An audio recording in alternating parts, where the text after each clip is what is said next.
What's going on, guys? It's Impre from Impre Gaming, and welcome back to another episode of History With. History With, I keep doing that. I get annoyed with myself doing it, but I subconsciously go straight to it. So yeah, this is the series. This runs the run where I don't even get a chance to do anything because I can't even upgrade my turrets.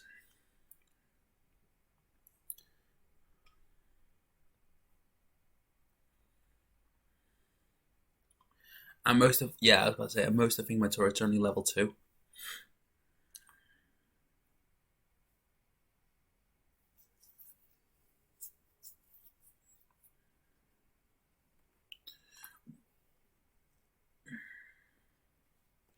Not gonna lie, I was kind of hoping to end it, but so yeah, as I was saying, today I'm actually going to talk about something that's more unwanted than anything, and it is to do with the game series that I've been playing. I've been playing a whole load of games, some new, some not so new. As you know, I'm one who will sit there and nope, I did a mistake. I wasn't supposed to do that. I'm one that'll sit there and if and to get something, I won't brag about it. I have admitted if I was to do a sponsor thing, I would instantly admit it. Because what's the point in hiding it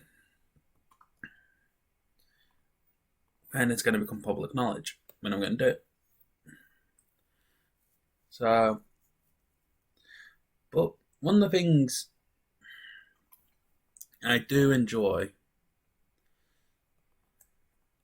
I'm not sponsored or anything like that. One of the things I do enjoy is Nintendo. Reason being, I'm actually recently pre-ordered. It comes out this week, so I'm excited about it. I pre-ordered the games.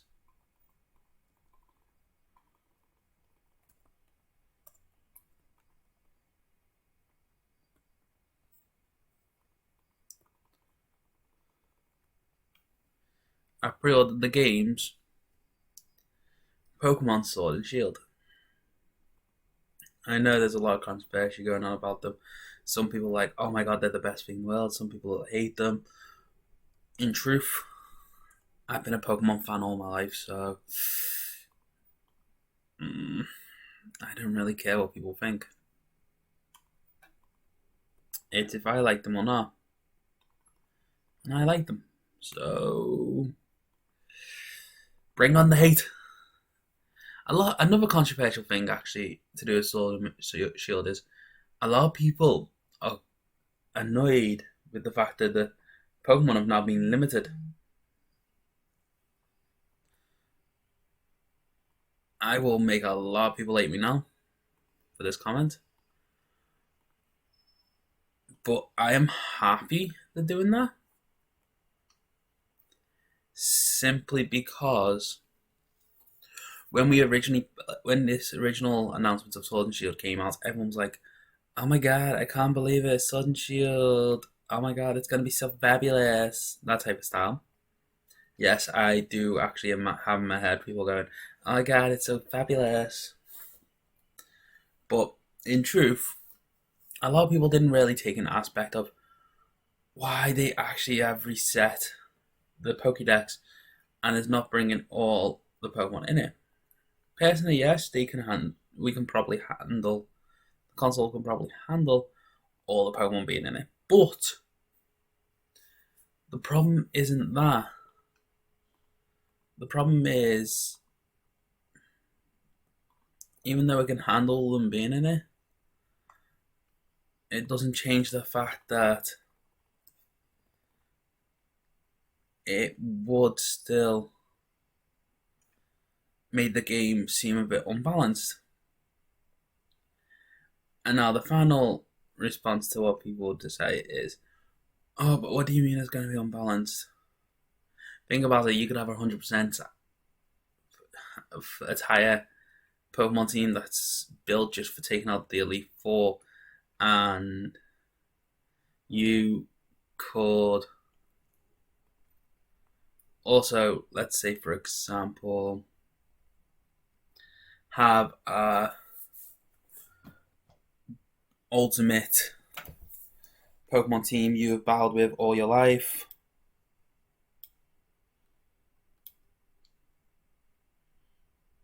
but the problem is, even though you do that,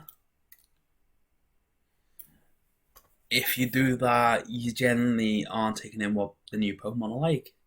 Like, for instance, there is so many new Pokemon that's debuting that the creators were like, hang on, we could bring in the old Pokemon, or we could bring in these new forms. So it feels like new Pokemon.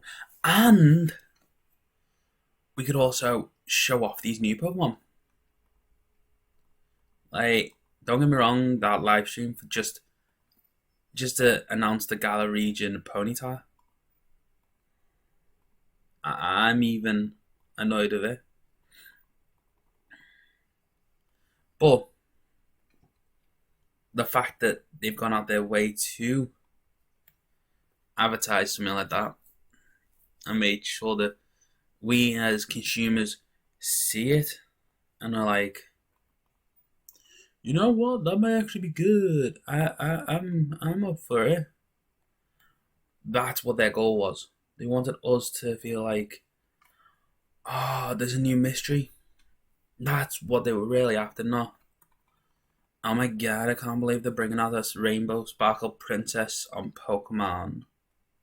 That's it. They weren't after that response. They were after our excitement when we first played the game. When you first picked up Pokemon, mine's actually been some time now. When I first picked up Pokemon, it was 2000 and, well, I was playing the games when I was younger in the 90s, so 1998, something like that. When you first picked up that Pokemon game, I can guarantee a lot of people were like, oh my god, Pokemon, it's here. I've heard so much about it, my friends are telling me about it. I don't know, I might have to put in money in it just to see what it's like. Not, oh my god, it's Pokemon, it's totally the big thing at the moment. It wasn't that. I generally got it because I was like, a fancy game about about non-existent creatures, and it seems like they're well designed, well thought out. Yeah, let's give it a try. And then I became addicted to Pokemon. Simple as. A lot of people don't realize how much Pokemon has changed the way the world is. The creators of Pokemon are, in my opinion, like one of the best things to ever happen to this world. That's my opinion. The sad part is, not everyone agrees. Like, certain things, like some people will blame games for violence.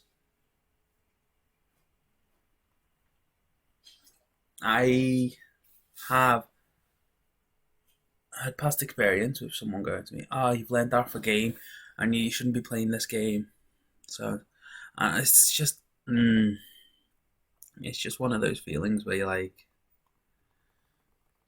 are you really trying to play that card game?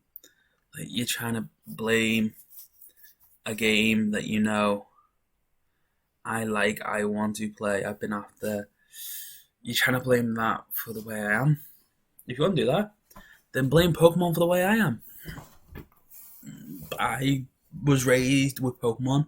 My parents also raised me with anime and manga, and also books, jigsaw puzzles, all that kind of things. I was raised a stereotypical kid. But the problem is, a lot of people will try and use the card game where they go, oh, well, this person's a ruffian. He doesn't know how society. I don't care. If you know me, and this is something I will state now, if you know me in real life, and you go up to me and go, "Oh, well, what's your opinion on this?" I'm just like, I don't care. My opinion on it is it's the ideal form that people want. I don't know. Why would I know any better than you? Just leave me alone. That's my actual general outlook on it, guys.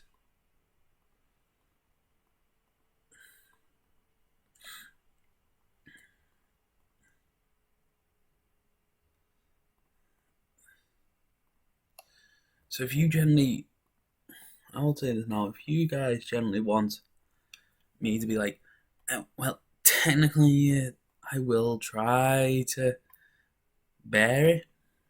If you guys want to moan, moan.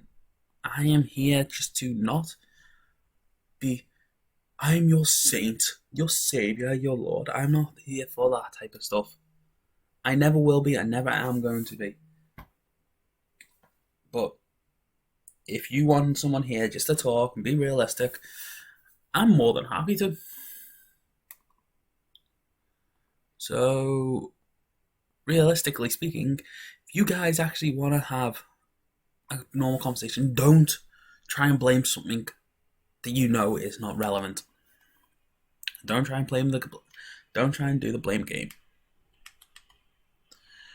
If you want to play the blame game, I have no words for you. You may as well just be on your way, and I will be on mine. Like right here, I could have blamed the game going, "Oh well, technically it tricked me. I should have gone the other way. I know I should have, but I'm not going to." Who in their right mind would blame a game? A game was original. Games are made for fun, for entertainment, to pass the time for kids. Well, in actual truth, games were made to get kids passing time while their parents could relax. That's what games were originally designed for. They were designed for the parents to be able to have freedom from their parental duties. They weren't designed to save the world. They weren't designed to rule. The gaming world is designed to help pass time, pretty much. Like, you could blame the world for anything and everything, but in the end, at the end of the day, the world's not going to change how you want it to. I'm telling you guys that now from experience. I've actually been upset with myself pretty a few times. More times than I would like to admit. But have I ever let that get to me? No, I've always buckled up and just gone, well, I've just made that mistake. I'm going off to do another one. That's what my channel is about. It's not about shaming people about their past mistakes or their past beliefs or what they think is right and wrong. I don't care if the world's most important person. I don't care if you're the world's most least important person. All I care is that you're actually doing something you want to do. In my life, I know a few people who would sit there and really, really want to do anything they want. Sad part is they're too afraid to. I know a girl who would love to do anything she wants, love to stand out, but yet again, she's too afraid to. The question isn't, oh, are you able to? It's not. It's never been, are you able to? It's never been, are you willing to? The question people need to answer isn't any of them. The question is, what are you willing to? Are you willing to do anything to achieve that single goal you've always had in your life? Let's actually take these two.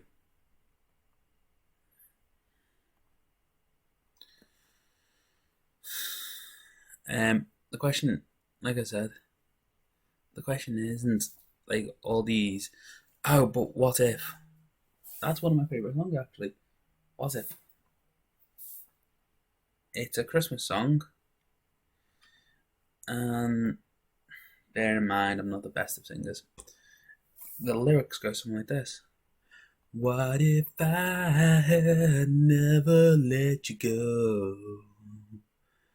What if I had... what if I had never let you go? Would you be the man I used to know? Would you take, would you time? It's such a touching song that a lot of people don't realize. I'm not big, I will admit this now, I'm not the biggest fan of love, romance. If you put a romance game in front of me, I'll be like, oh, do I have to? Dude, why are you tormenting me? That'd be me. That's my attitude towards love, romance, and that. But yet again, through the power that a lot of people don't realize about me is I've always done what I believe is right. I've never allowed someone to choose my life for me. That's why I love the song What If. Because it tells me, it's like, what if I didn't do that? What if I didn't make that mistake? Would my friends still be my friends? Would I actually be in? Would I actually be in love? The biggest one I actually always wondered was when I was young. When I was a baby, I used to, bear in mind, it's me I'm talking about here. When I was a baby, I used to always follow my grandfather up on Christmas. Yes, 34k. I always used to follow my grandfather up ladders. Yeah, this is when I was a few months. Oh, by the way, guys.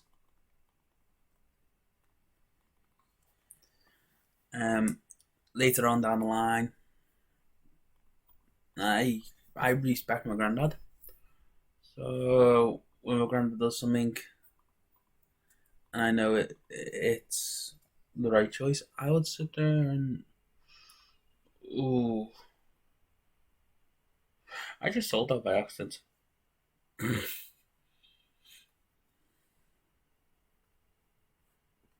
And so I would, when I would,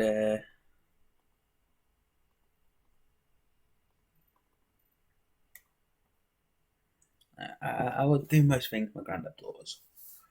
Like gardening, I actually have done that. That's quite a nice, relaxing habit. The only downside is when you're doing gardening, a lot of people tend to think it's, oh, you're only doing it because it's like an easy thing to do. So it's kind of not masculine. Gardening's actually really masculine and also really feminine. I'm stating this now.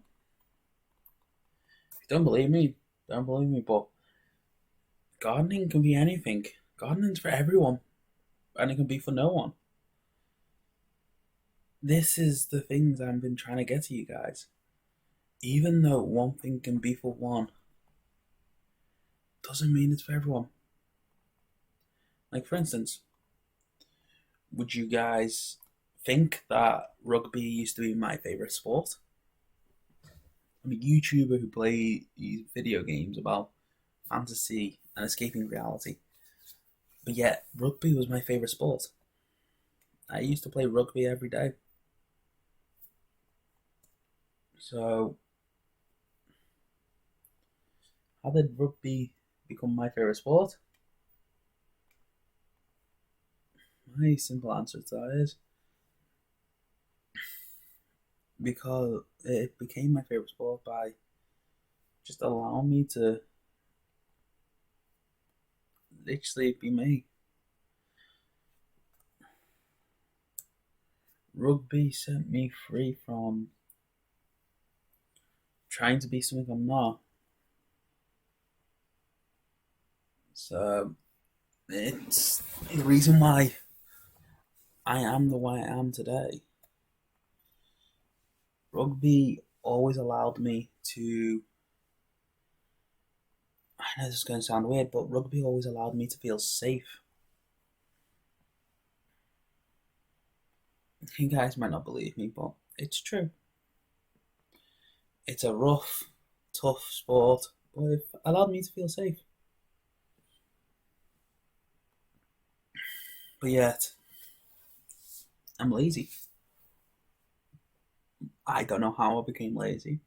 Well, I do, but I pretend not to. I do a lot of things, trying to avoid a lot of things.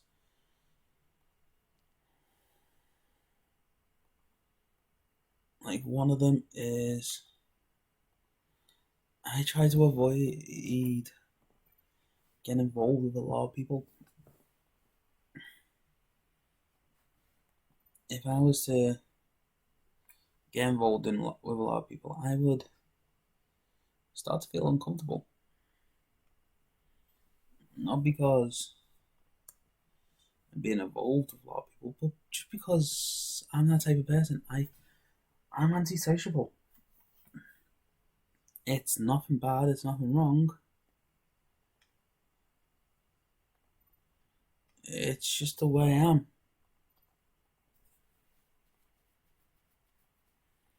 Antisociability isn't a problem, it's not an issue. It's just something we all.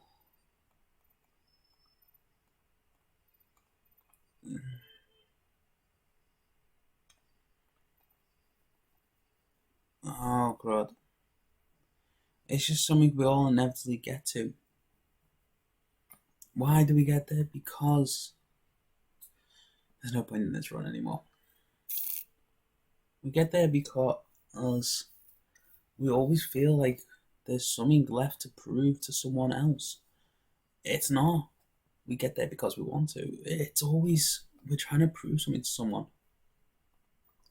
And it's kind of sad that a lot of us actually have resorted to that type of methods just to get just to get something out of life.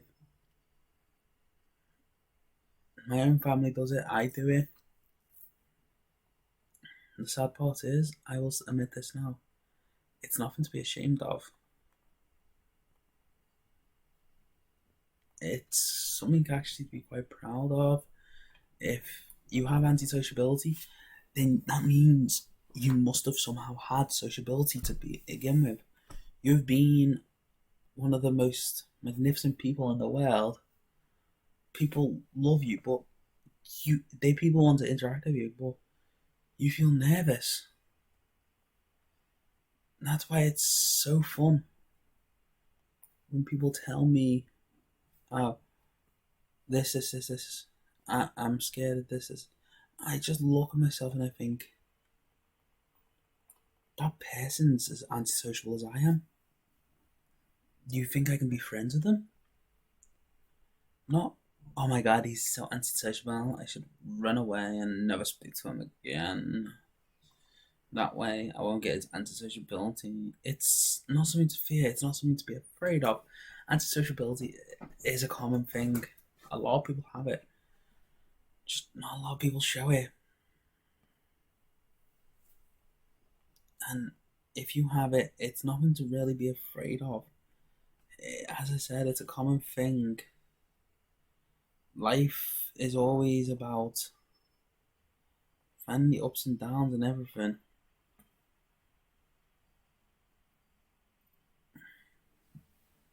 Well, as you see, it's one of those type of things. But anyhow, hopefully you guys enjoyed today's episode. If you have, please like, comment, subscribe, and I'll see you all next time. Bye.